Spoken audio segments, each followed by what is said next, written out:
My husband hid a multi-million-dollar trust fund while we struggled to pay rent.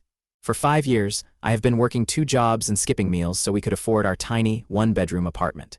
He always complained about being broke and made me feel guilty whenever I wanted to buy a new pair of shoes. I even sold my engagement ring last year to pay for his car repairs, because he said he was penniless. Yesterday, I found a statement from a private wealth management firm while I was cleaning out his old desk drawers. It showed a balance of over $4 million in an account that has been active since he turned 18. I felt like the world was spinning as I realized he had been watching me suffer while he was wealthy.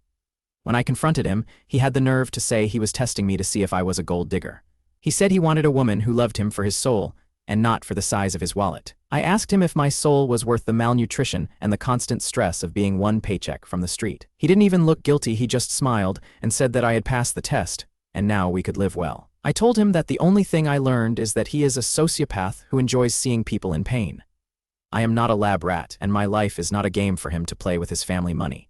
I have already moved out and I am filing for divorce with a lawyer who specializes in hidden assets. Since we live in a community property state, I am going after every single dollar I am legally entitled to. He thinks he is being clever, but he just traded his marriage for a very expensive and very public legal battle. My family is telling me to just take the money and be happy, but I cannot look at his face.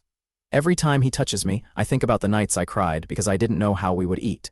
He is a monster who used his wealth as a weapon to keep me dependent and desperate for his approval. I would rather be broke and alone than stay with a man who viewed my suffering as a character test. He can keep his millions, but he will never have another second of my time or my love.